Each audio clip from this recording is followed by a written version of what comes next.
अग्निवीर जैसी योजना ला के इस सरकार ने नौजवानों का, युवाओं का, इस देश की प्रतिष्ठा का सम्मान गिराने का काम किया है। वादे कर रहे हैं और जो बड़ी बड़ी बातें कर रहे हैं कि हमने बहुत बड़े बड़े एम्स बना लिए हैं, मेडिकल कॉलेजेस बना लिए हैं, लेकिन 100% तरीके से कोई भी मेडिकल कॉलेज या एम्स सुचारू रूप से प्रदेश में नहीं चल पा रहे हैं।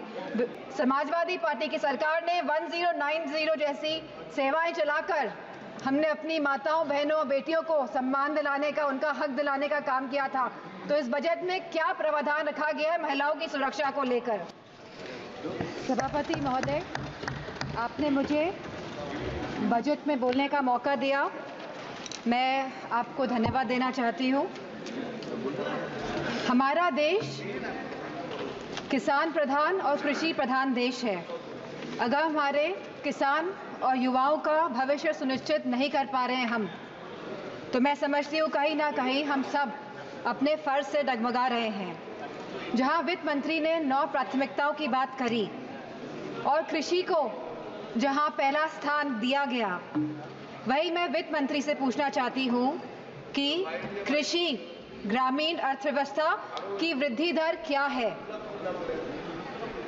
जहाँ यह कहा गया था कि 2024 तक आप किसान की आय दुगनी कर देंगे, 22 तक किसान की आय दुगनी कर देंगे, और जहां एमएसपी का वादा किया गया था, तो मैं पूछना चाहूंगी कृषि मंत्री से कि आज एग्रीकल्चरल इंफ्रास्ट्रक्चर में कितना बजट या सरकार द्वारा दिया जा रहा है?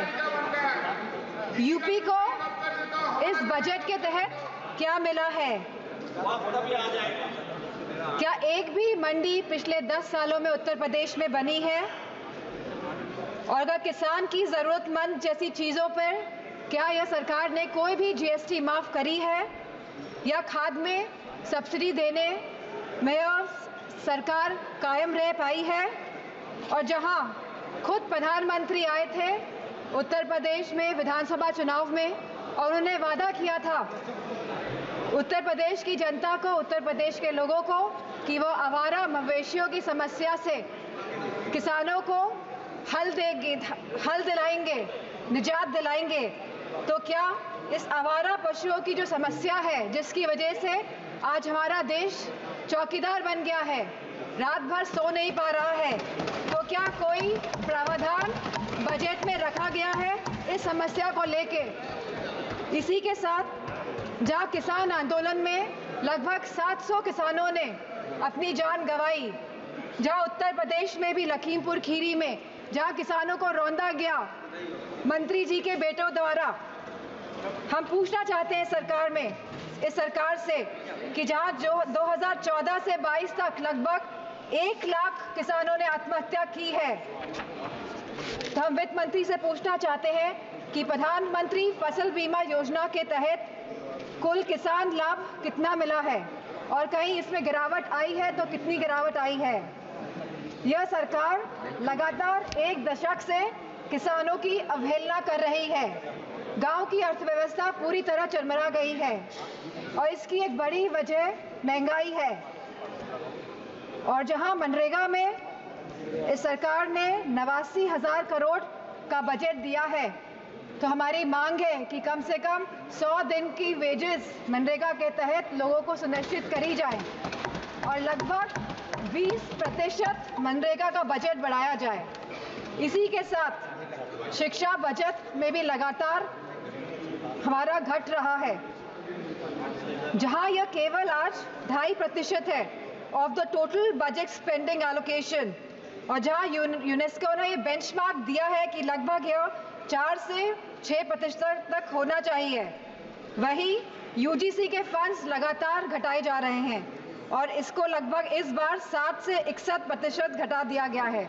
जहां हम बात करते हैं सस्ती और अच्छी शिक्षा की, वहीं यह सरकार लगातार शिक्षा बजट में बजट जो कम कर रही है, तो मैं समझती हूँ इनकी नीयत कहीं साफ नहीं है, मंशा कहीं सही नहीं है हमारे देश के युवाओं के और स्टूडेंट्स के प्रति।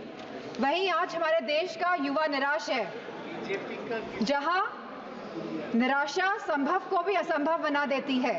तो मैं समझती हूँ जो वादे किए गए थे, जो रोजगार को लेके, सरकार पूरी तरह इसमें विफल रही है और लगातार बेरोजगारी दर बढ़ रहा है। जहां आज ये बेरोजगारी दर 9.2% है और जहां महिलाओं का बेरोजगारी दर 18.5% है। तो मैं समझती हूँ लगातार युवाओं का मनोबल गिराने का काम इस सरकार ने किया है और अग्निवीर जैसी योजना ला के इस सरकार ने नौजवानों का, युवाओं का, इस देश की प्रतिष्ठा का, सम्मान गिराने का काम किया है। जो सरकार सोशल जस्टिस की बात करती है, लेकिन आज भी यह सरकार जातिगत जनगणना से अपना मुंह मोड़ रही है। जहां अनुसूचित जाति जनजाति पर होने वाले अपराध लगातार बढ़ रहे हैं और उत्तर प्रदेश में यह अपराध नंबर 1 पे है। और साथ ही महिलाओं के साथ जघन्य अपराध लगातार बढ़ रहे हैं। उत्तर प्रदेश आज इसमें भी टॉप लिस्ट पर है। तो मैं पूछना चाहती हूं कि महिलाओं को सुरक्षा को लेकर यह सरकार क्या कर रही है। और जहां उत्तर प्रदेश में समाजवादी पार्टी की सरकार ने 1090 जैसी सेवाएं चलाकर हमने अपनी माताओं, बहनों, बेटियों को सम्मान दिलाने का, उनका हक दिलाने का काम किया था, तो इस बजट में क्या प्रावधान रखा गया है महिलाओं की सुरक्षा को लेकर। वहीं आज अगर स्वास्थ्य की बात करें तो लगभग 1.9% ऑफ जीडीपी आज का खर्चा ये बजट दे रही है स्वास्थ्य के लिए। स्पीकर महोदय, there is no focus agenda for the healthcare of the country. Irrespective of the fact we are speaking about India being the first largest economy and moving towards the third largest economy. And if we see the fast growing population of the country, so 1.9% of the budget is very less for the health services of the country. Sir, decision to exempt 3 cancer drugs is a welcome move by the finance minister, but it is a very small step in the right direction. Sir, ma'am, हमारे उत्तर प्रदेश में लखनऊ में एक cancer institute जिसमें लगभग 1000 करोड़ रुपए लगे हैं वो तैयार है, लेकिन ना केंद्र की सरकार ना स्टेट की सरकार ये सुनिश्चित कर रही है कि सुचारू रूप से वो कैंसर इंस्टीट्यूट चल सके, क्योंकि कैंसर के केसेस लगातार देश में बढ़ रहे हैं। और मेरा मानना है कि अगर ये कैंसर इंस्टीट्यूट सही ढंग से सरकार चला लेती है तो सस्ता इलाज हम अपने देशवासियों को दे पाएंगे। Very good suggestion. Very good suggestion. Ma'am, there is a massive gap between the demand and supply in the healthcare center, in the healthcare infrastructure. The doctors, the nurses, the technicians, इन सब की बहुत भारी कमी है। और जो बड़े बड़े वादे कर रहे हैं और जो बड़ी बड़ी बातें कर रहे हैं कि हमने बहुत बड़े बड़े एम्स बना लिए हैं, मेडिकल कॉलेजेस बना लिए हैं, लेकिन 100% तरीके से कोई भी मेडिकल कॉलेज या एम्स सुचारू रूप से प्रदेश में नहीं चल पा रहे हैं, क्योंकि भारी डॉक्टर्स की कमी है, नर्सेस की कमी है, टेक्नीशियंस की कमी है। इसी के साथ जो टीचिंग फैकल्टी में भी भारी टीचर्स की कमी है। सर, जो सरकार कुपोषण के बारे में बात कर रही थी, जो भारत को अनीमिया मुक्त बनाने के बारे में बात कर रही थी, तो मैं उनसे कहना चाहूँगी कि आप सभी अपने वादों में विफल हुए हैं। आपने जो वादे करे थे लोगों को, आपने सारे वादे जनता के साथ वो वादों को तोड़ने का काम किया है। सर, जहां आप जीडीपी की बात करते हैं, जहां आप थर्ड इकोनॉमी की बात करते हैं कि हमारा देश तीसरी बड़ी इकोनॉमी बनने जा रहा है, लेकिन वही हमें बात करनी है पर कैपिटा इनकम की, स्टैंडर्ड ऑफ लिविंग की बात करनी है, हमको महंगाई बांधने की बात करनी है, हमको इलाज मुफ्त और सस्ता दिलाने की बात करनी है।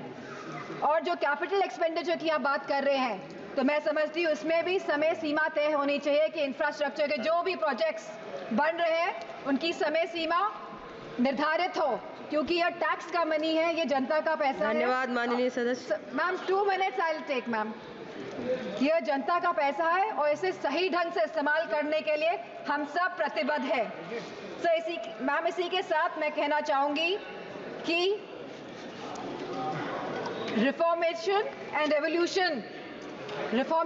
revolutionary changes can come in the country even after 11 years, but the dedication and concentration is required from the government.